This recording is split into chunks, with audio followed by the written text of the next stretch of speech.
Students, இன்னைக்கு நான் பார்க்க போகிறது 1 light year. So what is 1 light year? Give its value. Light year என்னது? It is the distance traveled by the light in 1 year in vacuum. Vacuumனா என்ன? ஏர் molecule கூட இல்லாமல் வெறும் எம்டியாக இருக்கக்கூடிய இடத்த தான் சொல்கிறோம் வேக்யூம்னு சொல்கிறோம். அந்த வேக்யூமில் லைட்னால் 1 இயரில் எவ்வளோ டிஸ்டன்ஸ் ட்ராவல் பண்ண முடியுமோ அதுதான் நம்ம லைட் இயர்னு சொல்கிறோம். இந்த பேரை பார்த்தோன்னா என்ன நினைக்கலாம்னா லைட் இயர்னால் இது ஒரு டைம் பீரியட் அப்படின்னு நினைக்கலாம். இந்த டைம் பீரியட் கிடையாது, இது என்னது டிஸ்டன்ஸ். 1 இயரில் வேக்யூமில் லைட்னால் எவ்வளோ டிஸ்டன்ஸ் ட்ராவல் பண்ண முடியுமோ அதான் லைட் இயர்னு சொல்கிறோம். So 1 light year equal to 9.467 into 10 power 15 மீட்டர். ஸோ அது எவ்வளோ வெரி ஹை வேல்யூ. 10 power 15 மீட்டர்ன்றது ரொம்ப அதிகமான வேல்யூ. ஸோ இதான் நம்ம 1 light yearனு சொல்கிறோம். Next one, what is 1 astronomical unit and give its value. 1 astronomical unitனா என்ன? இதை நம்ம ஷார்ட் ஃபார்மில் AUன்னு சொல்லுவோம்.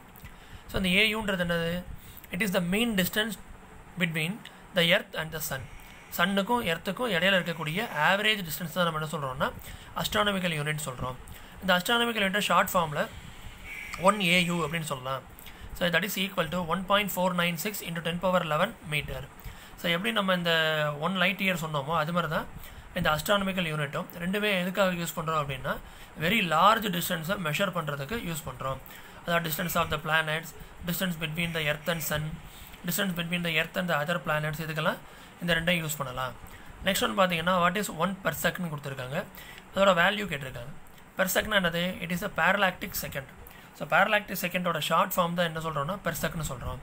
ஸோ இதில் ஒரு சர்க்கிள் கன்சிடர் பண்ணுங்கள். இந்த சர்க்கிளில் 2 பாயிண்ட்ஸ் எடுத்துக்கிறோம். ஒன்று என்னது? ஃபர்ஸ்ட் பாயிண்ட் எங்கே மார்க் பண்ணியிருக்கேன், செகண்ட் பாயிண்ட் எங்கே இருக்குது. இந்த ஃபர்ஸ்ட் பாயிண்ட்டுக்கும் செகண்ட் பாயிண்ட்டுக்கும் இருக்கக்கூடிய இந்த டிஸ்டன்ஸ் இருக்கு இல்லையா, இதை தான் நம்ம ஆர்க்குன்னு சொல்கிறோம். இதை கட் பண்ணேன்னு வச்சுக்கேன், சர்க்கிளில் ஒரு பர்டிகுலர் போர்ஷனை கட் பண்ணோன்னு அதுக்கு என்ன பேர்? ஆர்க்குன்னு பேர். ஸோ இந்த 1க்கும் 2க்கும் இடையில உள்ளது என்ன சொல்கிறோம்னா ஆர்க்குன்னு சொல்லுவோம். அந்த ஆர்க்கோட லென்த்து எவ்வளோ இருக்கோ அதுதான் நம்ம என்ன சொல்கிறோம்னா 1 per second சொல்கிறோம். எப்போது இந்த ஆர்க்கோட லென்த் எவ்வளோ இருக்கணும்? 1 அஸ்ட்ரானமிக்கல் யூனிட்டுக்கு ஈக்குவலாக இருக்கணும். அப்போது இந்த சென்டரில் வரக்கூடிய ஆங்கிள் 1 செகண்டுன்னு இருக்கணும். இந்த 1 and 2 இருக்கு இல்லையா, இதான் நம்ம ஆர்க்குன்னு சொல்கிறோம். இந்த 1க்கும் 2க்கும் இடையில இருக்கக்கூடிய ஆர்க் லென்த் எவ்வளோ இருக்கணும்? 1 அஸ்ட்ரானமிக்கல் யூனிட்னு இருக்கணும். ப்ளஸ் சென்டரில் வரக்கூடிய ஆங்கிள் வந்து தீட்டான்னு இருந்தால் அந்த ரேடியல் டிஸ்டன்ஸை நம்ம என்ன எடுத்துக்கிறோம்னா 1 per second எடுத்துக்கிறோம். அதாவது இந்த சென்டர்லேருந்து இந்த 1 வரைக்கும் இருக்கக்கூடிய டிஸ்டன்ஸையோ அல்லது சென்டர்லேருந்து இந்த 2 வரைக்கும் இருக்கக்கூடிய இந்த ரேடியல் டிஸ்டன்ஸையும் என்னென்னு சொல்லலாம்? 1 per second சொல்லலாம். மறுபடியும் பாருங்கள், it is the radial distance of an arc of arc length 1 AU subtends at the angle of 1 seconds. So ஆர்க்கோட ஆர்க் லென்த் 1 AU இருக்கும் பொழுது சென்டரில் இந்த டீட்டாவோட வேல்யூ எவ்வளோ இருக்கணும்? 1 செகண்டுன்னு இருக்கணும். அப்படி இருந்தால் அந்த ரேடியல் டிஸ்டன்ஸை நம்ம என்னென்னு சொல்கிறோம்? 1 per second எடுத்துக்கிறோம். ஸோ எக்ஸாம்பிளுக்கு 1 degree அப்படின்றது 60 minutesக்கு ஈக்குவல். உனக்கு தெரியும் இல்லையா, 1 மணி நேரம்ன்ற மாதிரி கணக்கில் வச்சுக்கோ. 1 hour அப்படின்றத 1 degreeன்ற மாதிரி எடுத்துக்கோ. இந்த 1 போட்டு மேலே ரவுண்ட் பண்ணோன்னா 1 degreeன்னு பேர். 1 degreeன்றது எத்தனை மினிட்ஸ் பார்த்தோன்னா 60 minutes. 60 போட்டு மேலே ஒரு டேஷ் போட்டிருக்கோம் இல்லையா, அது மினிட்னு பேர். அதே இது 1 minuteன்றது எத்தனை செகண்ட்ஸ்? 60 seconds. டபுள் டேஷ் போட்டிருக்கோம் இல்லையா. So 1 minuteன்றது 60 second. 1 degreeன்றது 60 minutesக்கு ஈக்குவல். ஸோ டிகிரின்றது கிட்டத்தட்ட நம்ம கிளாக்கில் உள்ள அவர் மாதிரி. 1 hour 60 minutes. அதுபோல் 1 degree 60 minutes. 1 minute how much second? 60 seconds. So அந்த டயக்ராம்லேருந்து இந்த டெஃபினேஷன் உங்களுக்கு புரிஞ்சிருக்கும்னு நினைக்கிறேன். நெக்ஸ்ட் இந்த பெர்செக்கோட வேல்யூ எவ்வளவு? 3.08 into 10 power 16 மீட்டர். ஸோ இது ஏற்கனவே பார்த்த வேல்யூஸ்லேயே அதிகமானது இதுதான். இது 10 power 15, இது 10 power 11, இங்கே உள்ளது இந்த 10 power 16. ஸோ இது எத்தனை லைட் இயருக்கு ஈக்குவலாக இருக்கும்? 1 per secondன்றது எத்தனை லைட் இயருக்கு equal? Which is equal to 3.26 light year. So இது என்னது? 3.26 light yearக்கு ஈக்குவல். ஸோ இதுலேயும் நம்ம பெர் செகண்ட் பார்த்த உடனே இது பேரலாக்டிக் செகண்ட் டைம் பீரியடோட யூனிட் அப்படின்றத தப்பாக புரிஞ்சுக்கக்கூடாது. இது என்னது? இதுவும் என்ன டிஸ்டன்ஸை மெஷர் பண்ணுறதுக்கு தேவையானது தான். ஸோ இது எல்லாமே எனக்கு என்ன?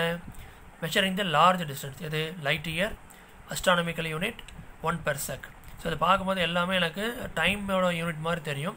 ஆனால் இது எல்லாமே எதுக்காக யூஸ் பண்ணுறோம்? To measure the distance, large டிஸ்டன்ஸை. Next one, define mass. மாஸ்னால் என்னது?